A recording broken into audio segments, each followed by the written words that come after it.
Let's bring in Trysta, the hitman Krick here. Ooh, yeah. Ooh, it's going down. Oh, we're going Macho Man instead of the hitman. I like it. So walk me through this look. All right. So I got a a text from a friend who works at Oakley, and he said, "You wear the same shades all the time. Just wanted to know whether you could just send you some shades. You could test them out, see how they work in different environments." And I said, "Ooh, yeah." I said, "Ooh, yeah, send me them glasses."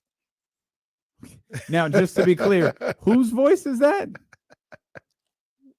Well, it's an amalgamation, kind of like Kenny's. Don't use words like that. I don't know what that word means. Don't do that. You call it a what? An amalgamation. An amalgamation. Never heard that word in my life. Yeah, I learned. Have you heard that word before? Never heard it. Could be a sign of disrespect for all. Yeah, what'd you call me? An amalgamation. I learned something new today. So, what's the definition of that? Amalgamation refers to a process of combining or uniting multiple entities into a single, unified whole. What? A unified what? WHOLE. Okay. All right. Have you guys ever attempted it? With a buddy of mine a while back, we had a word book, like, learn a new word a day. And we tried to learn a new word a week. It only lasted about 4 or 5 weeks, but I'm stunned to learn this. I might pick it back up. Learn a new word, work on that vocabulary. When my mom was, she's probably listening. When my mom was raising me, if I said a word wrong, or if I didn't know the definition through context of that word, she'd be like, "You know what it is? Go to the dictionary." And I have to look in, and then she'd be like, "All right, well, that's the word now that we're going to use for the next couple of days until it would happen again." So my vocabulary really comes down to shaming me, which is what she did. She didn't want me to sound. Made you better. She did make me better. She did. And that's why my vocab is where it's at now. I'm with it. And you use words that in 44 years I've never heard before. So now never heard. What do you guys think of this look here? I love them. I love the shade. I'm planning on using it mostly on the bike. Okay, I could see that. You do some bike riding too. You do. Yep. And these things, they go all the way, or they wrap around, and they kind of like stick to the back of your side of your head, so they cannot fall off at all. Okay. No matter what you do. TK, so the ones that I got, my Moscots, which I absolutely love, they're super fire. That's like my one true love sunglass brand. They fall off all the time on a bike. They're not meant for. They're meant for stunting. They're not meant for hunting. Are they light? These ones are the ones that the ones you're wearing. These ones are super light. Yeah. Oh, okay. They're those really definitely look like bike riding or running type glasses. It's like I think Derwin James wears them. Okay. And I think they got some pro athletes. I think these are the only ones that look like this. The other ones look normal. Florida State. Yep. I was about to say that look like, an outfielder.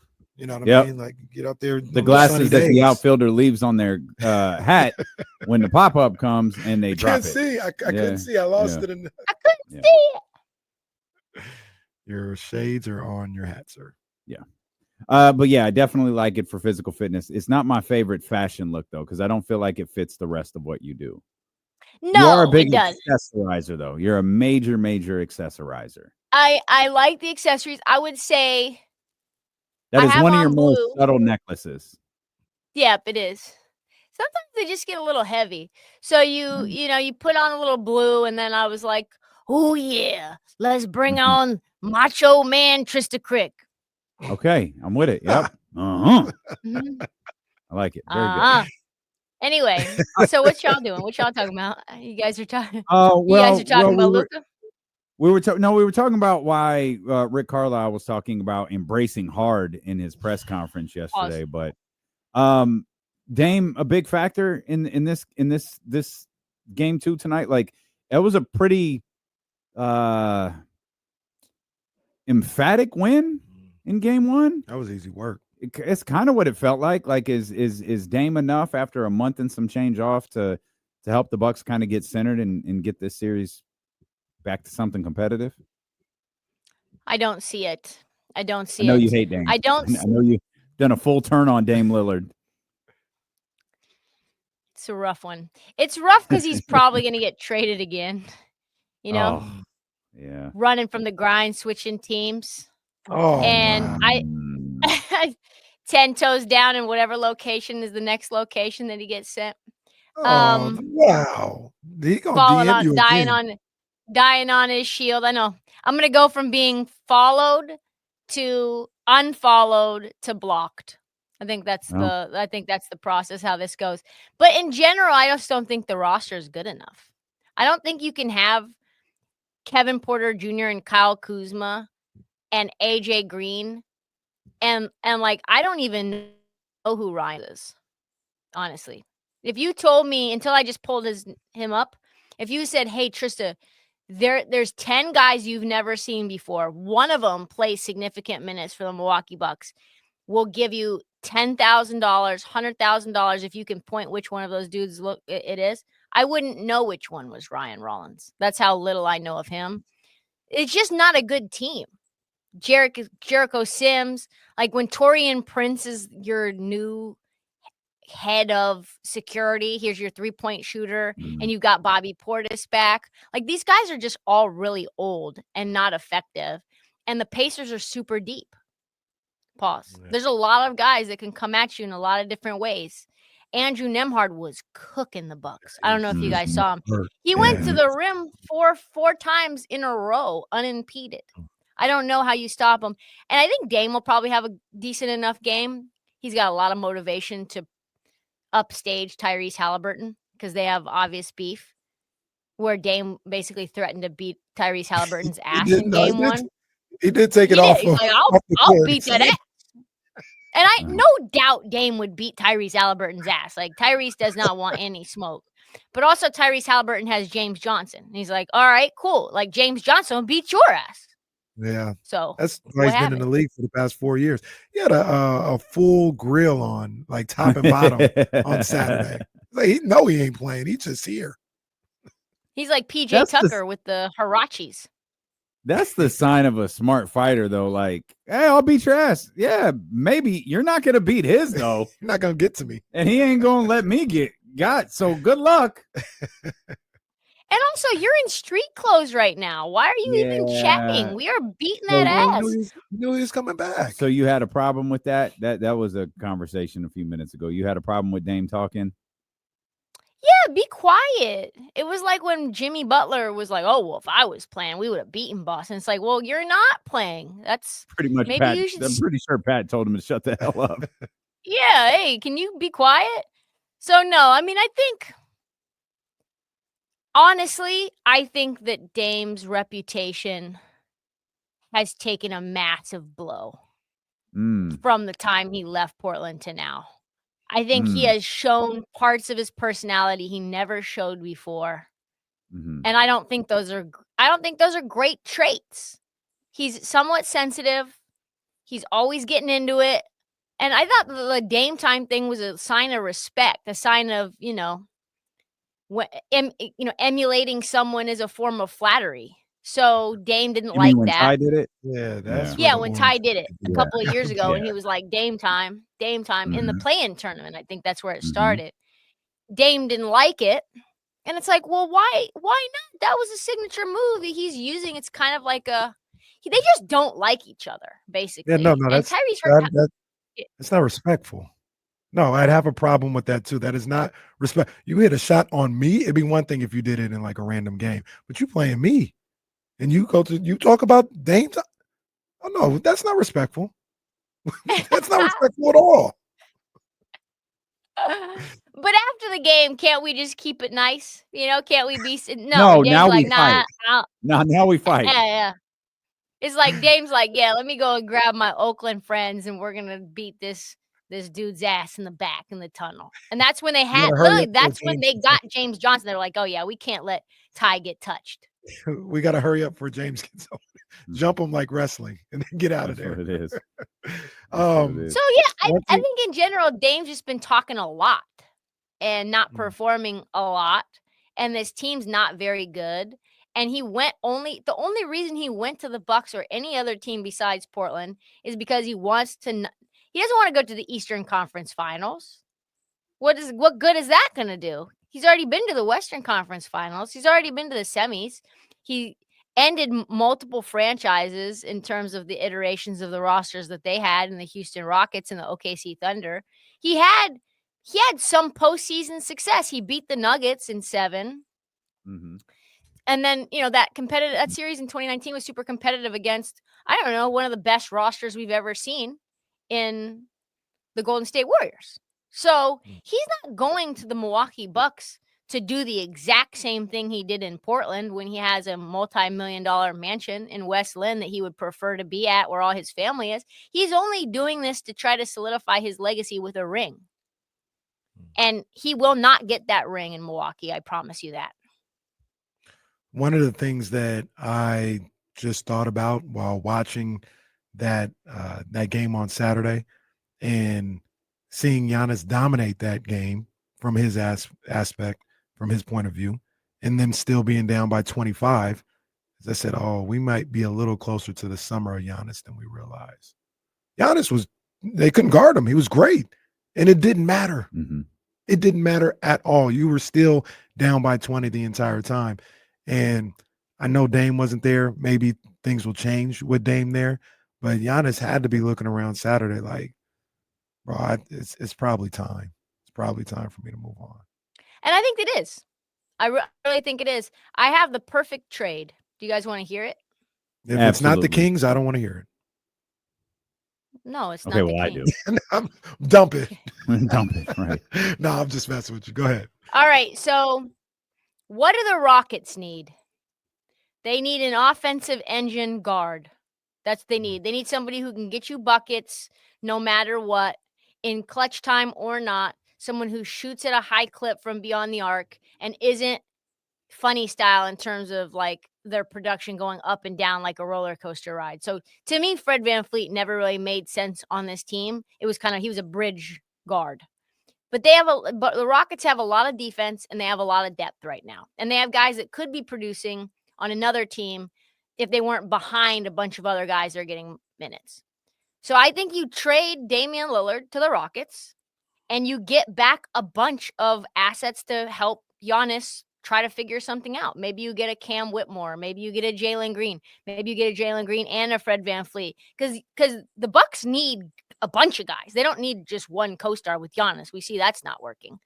And Rockets have a plethora of guys. Maybe you trade Reed Shepherd to the Bucks as well. You could just make that salary match. You probably don't even need to give picks away. And both teams, in my opinion, get a lot better because the issue with the Rockets is they don't have an offensive engine.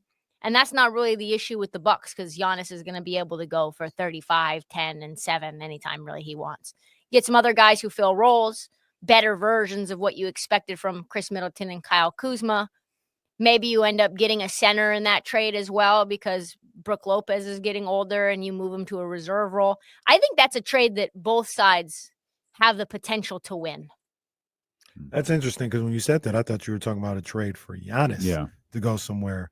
But I like that. I like Dame to the Rockets. You might even be able to this really wouldn't help the Bucks. So I was about to say you might even be able to do Fred VanVleet and just, match the monies up or something like that. But I don't know. You could do Fred VanVleet and Jalen Green, or you could do Fred VanVleet. You have multiple guards that can help out the Bucks. Maybe you give some young pieces away, like Cam Whitmore's not playing on this team right now. So maybe that helps.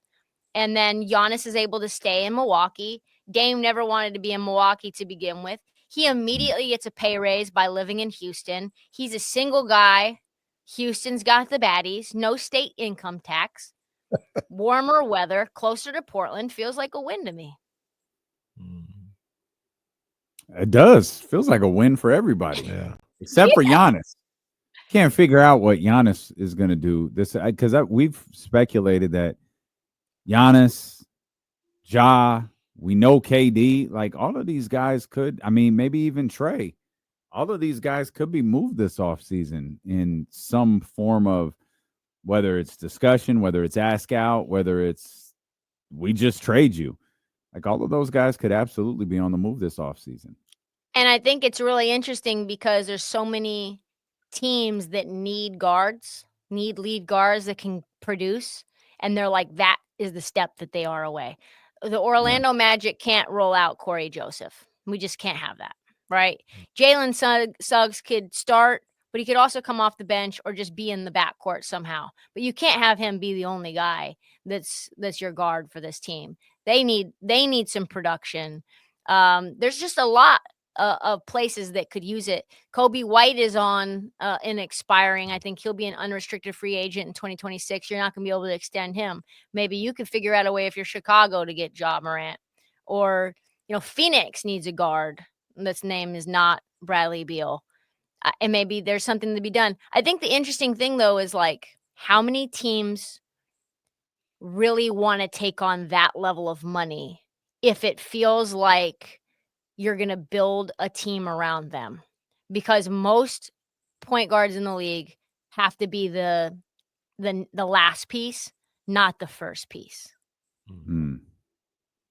I like that. I saw the same issues that everybody saw in game one with Houston, that anemic 34-point performance in the first half. And I just kind of threw it out there because we kind of accepted the fact that DeMar DeRozan is probably going to be gone from Sacramento. I know he's not a three-point shooter, but as far as somebody that could help them on the offensive end, what you think about no go to DeRozan in Houston, huh? No, because the issue that you have with Houston is what you're seeing is if you have to compete with three and all you can do is get twos, the math ain't mathing. And that's where they're at right now.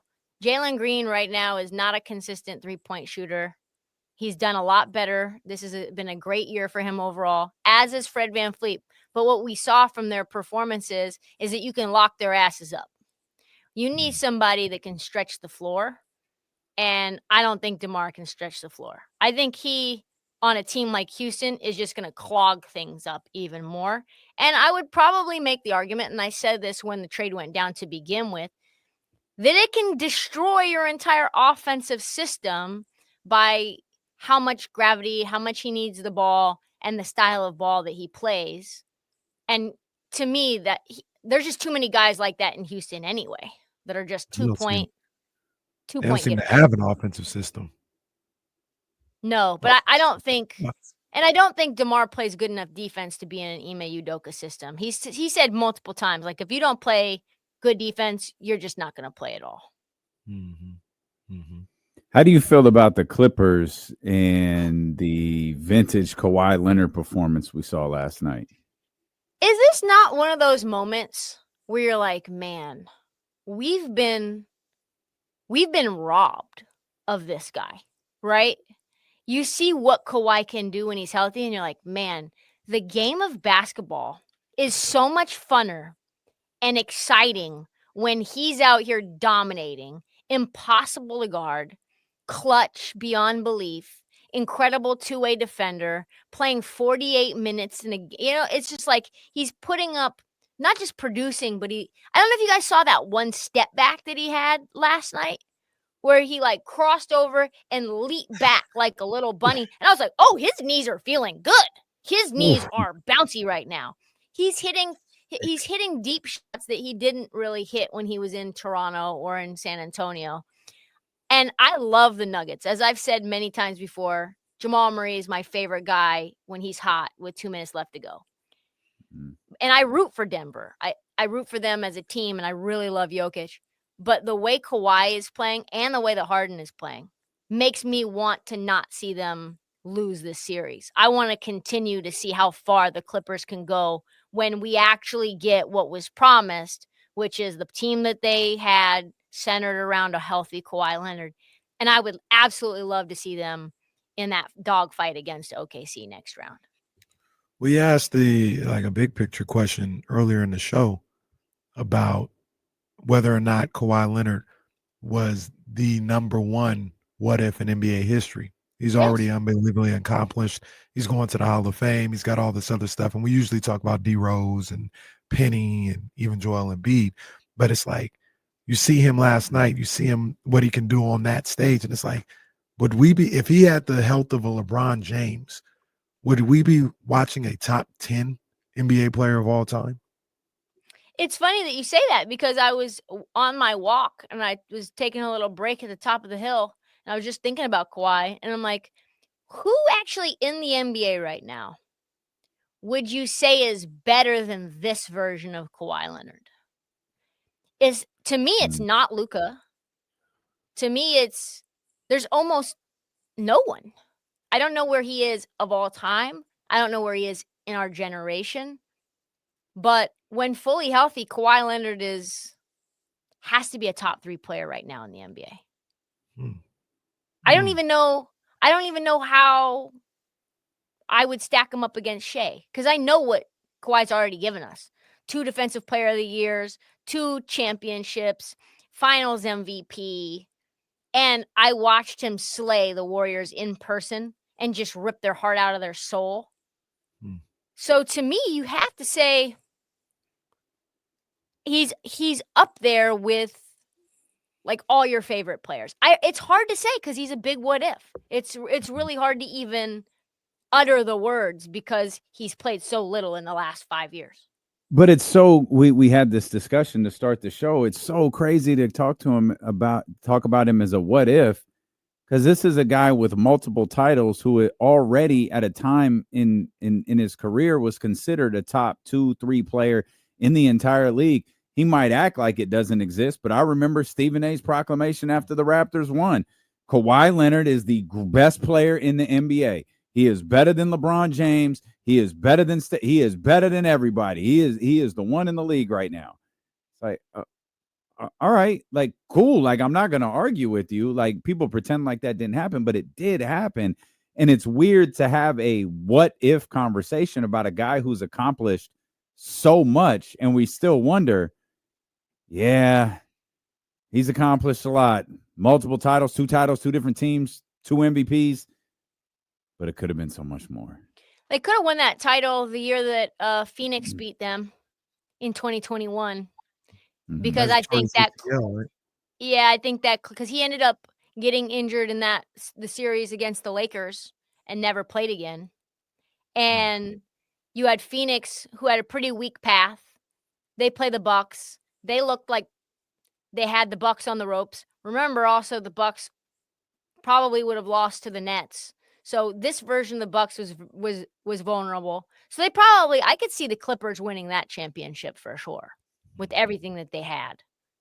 We talk about it. He's got those moments too. We talk about obviously the shot against the Sixers to get to the Eastern Conference Finals. But I always remember in 2021, I think that same season, that first round series against Dallas, we look back at it, game 6, elimination game, goes for 45 in Dallas to send it back to LA for a game 7.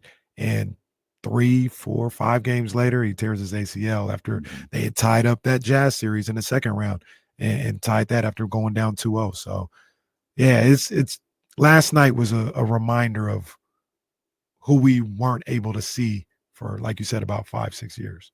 Yeah, and he's so calculated. And I saw it was Michael Porter Jr. on him.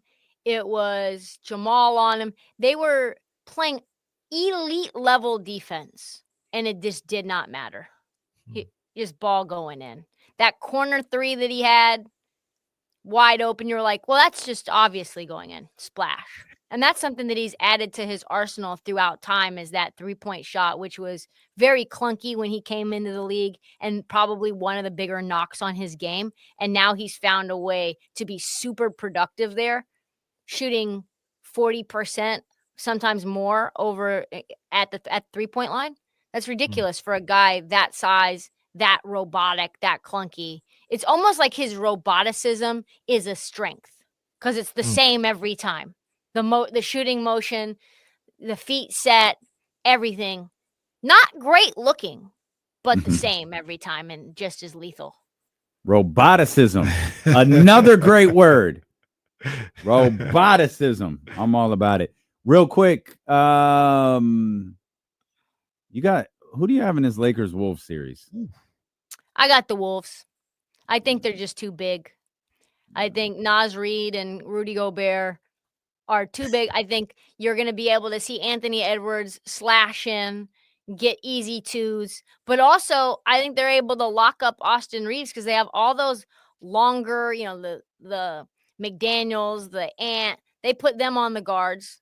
And then you put Mike Conley on Rui Hachimura, and you're like, well, we'll let Rui Hachimura do his best. He's the one that we'll let go off.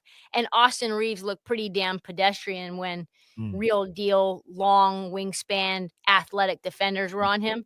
And yeah, like Luka's going to go off or LeBron is going to go off, but I don't think any of the role players will. And Minnesota's way too deep. They've got way too much athleticism. And I think Ant Edwards feels disrespected that all 10 ESPN analysts chose LA. Mm-hmm. I agree with you. I think Minnesota wins that series. TK, we appreciate you as always. Oh yeah. Oh, I like that. I like this. I can't wait to see what glasses you wear next week. This I'm really excited for this. Awesome stuff. Love y'all. All right, love you Take care, back. TK. Trysta Krick, right?